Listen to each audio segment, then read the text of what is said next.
Saudara yang dikasihi Tuhan Yesus Kristus, kita sering mendengar istilah mati sebelum mati. Ketika kita merenungkan mati sebelum mati, tidak mudah memang untuk menjalani proses itu.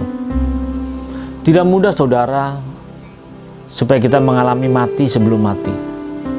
Karena untuk mati itu sangat menderita bagi daging kita. Mati itu sangat menyakitkan buat daging kita. Mati itu sangat menyedihkan buat daging kita. Karena hidup kita, daging kita ini, sejak kita kecil, kita mengecap dan menyerap semua gaya hidup dunia ini. Semua style hidup yang ada di sekitar kita. Sehingga itu menjadi sebuah cita rasa. Sama seperti ketika kita sejak kecil memakan makanan yang dibuatkan sama orang tua kita di rumah. Lidah kita terbiasa mengecap rasa yang dibuatkan oleh orang tua kita, mungkin ibu kita atau mama kita. Ketika kita mengecap itu setiap hari, itu menjadi cita rasa dalam kehidupan kita. Ketika saudara pergi ke tempat lain atau ke kota lain, makan makanan di tempat tersebut, mengalami suatu perbedaan, rasanya kok tidak enak ya. Berbeda dengan kita makan makanan yang dibuatkan sejak kita kecil, makan makanan yang dimasakkan oleh mama kita.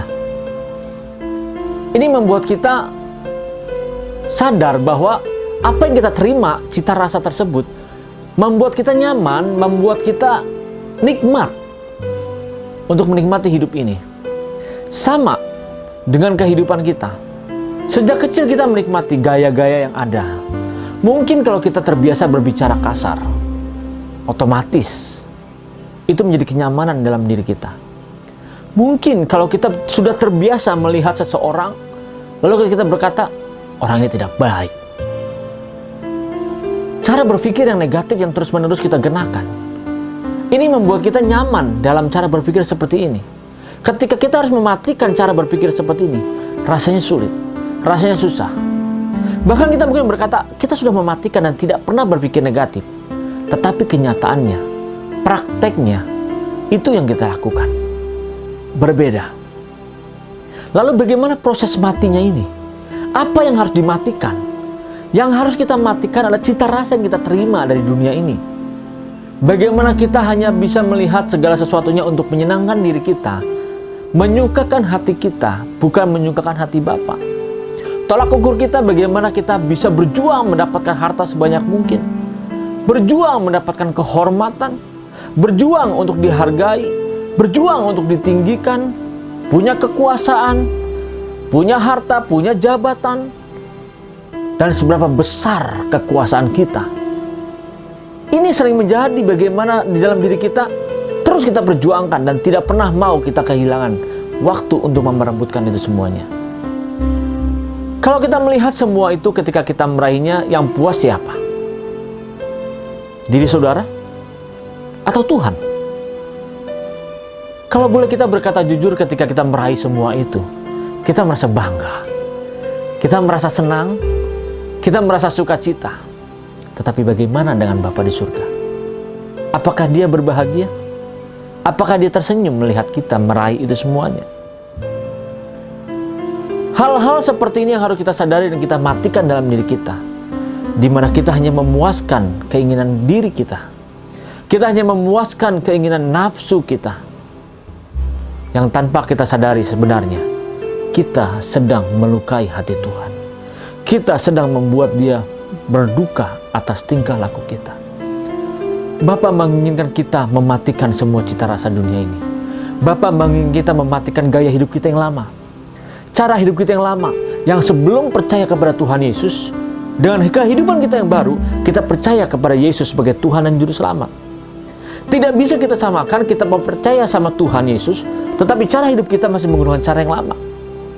Mulut kita berkata, aku percaya Yesus sebagai Tuhan dan Juru Selamat, tetapi kelakuan kita justru menunjukkan bahwa kita bukan percaya, bukan tidak menuruti kehendak Tuhan. Mulut kita berkata, Yesus sebagai Tuhan, tetapi kelakuan kita, iblislah yang menjadi Tuhan dalam kehidupan kita. Saudara, hati-hati. Pikiran kita sudah tercemar Paradigma kita sudah rusak dengan cita rasa dunia ini. Sehingga apapun yang kita lakukan, kita merasa inilah cara hidup yang benar. Tetapi kita tidak pernah merenungkan cara hidup yang kita tahu sekarang ini apakah menyukakan hati Bapa. Bapa mengatakan bahwa matikan semua cara hidup kita yang lama. Dan kita harus hidup dalam kebangkitan yang baru. Kebangkitan bersama dengan Tuhan.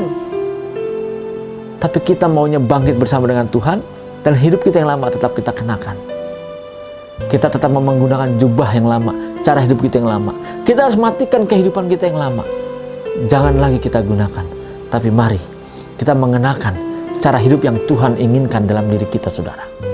Apapun, seberat apapun, sesulit apapun, sesakit apapun, kalau kita terima Tuhan Yesus sebagai Tuhan dan Juru Selamat, ketika saudara menerima Yesus lalu dibaptis, kita sering mendengar bahwa kita diciptakan menjadi ciptaan yang baru. Kita mati bersama dengan Tuhan, lalu kita menjadi ciptaan yang baru di dalam Tuhan. Seharusnya dengan pernyataan ini kita sadar, kita dimatikan bersama dengan Tuhan, mengalami kematian. Seharusnya hidup kita yang lama, cara hidup kita yang lama, ini benar-benar dimatikan. Lalu dikatakan kita menjadi ciptaan yang baru. Kalau menjadi ciptaan yang baru, tetapi gaya hidupnya, lifestyle hidupnya masih yang lama, berarti belum menjadi ciptaan yang baru. Kalau menjadi ciptaan yang baru, dari cara berpikirnya berbeda, perkataan yang berbeda, sikap, tingkah laku dan wataknya pun berbeda. Tidak sama lagi sedikit pun dengan yang lama. Tetapi yang baru ini, yang dia kenakan adalah cara hidupnya Tuhan Yesus. Ketika menghadapi masalah dunia ini, ketika menghadapi masalah kerasnya bagaimana perekonomian terjadi, ketika menghadapi masalah dalam kehidupan ini, apa yang dia lakukan? Seharusnya gaya hidup Tuhan Yesus yang dikenakan dalam diri kita. Tidak mudah memang. Dan kita tidak akan pernah bisa mengenakan cara hidup Tuhan Yesus dalam diri kita kalau kita belum mematikan hidup kita yang lama. Karena ketika kita hidup dengan cara Tuhan Yesus, berarti kita harus hidup di dalam kematian Tuhan. Adakah sekarang Bapak Ibu sekalian hidup dalam kematian Tuhan? Atau kita hanya hidup dengan cara kita? Kalau kita hidup dalam kematian Tuhan, tidak ada lagi tuh kita merendahkan orang lain. Tidak ada lagi tuh kita mengukur hidup kita keberhasilan dengan harta, jabatan, pangkat, dengan apa yang kita miliki. Bagaimana sikap hidup kita dari hari demi hari menghadapi semuanya ini? Apakah kita berjuang dengan keras hanya untuk memperoleh harta? Atau kita memperjuangkan dengan keras bagaimana kita hidup untuk menyenangkan hati Bapa? Kalau kita mau mati sebelum mati, kita mau mengalami kematian di dalam Tuhan, kita harus rela sakit dan menderita. Kita harus rela daging ini terkoyak, terpecah, supaya kehidupan Yesus nyata dalam diri saudara dan saya. Waktunya sangat singkat, saudara. Tidak lama. Kita paling bisa bertahan di muka bumi ini 70-90 tahun. Itu pun kalau kuat. Dan sangat singkat, tidak ada yang tahu. Nanti malam atau besok kita dipanggil pulang. Waktunya tidak ada lagi. Tapi hari ini, ambillah keputusan. Ambillah saat ini juga. Dan gunakan kesempatan terakhir ini. Supaya kita bisa benar-benar mengalami mati sebelum mati. Dan kita hidup dalam kematian Tuhan Yesus. Sehingga hanya nama Bapa, nama Tuhan kita Yesus Kristus yang ditinggikan dan dimuliakan. Tuhan Yesus Kristus memberkati saudara sekalian. Salam transformasi.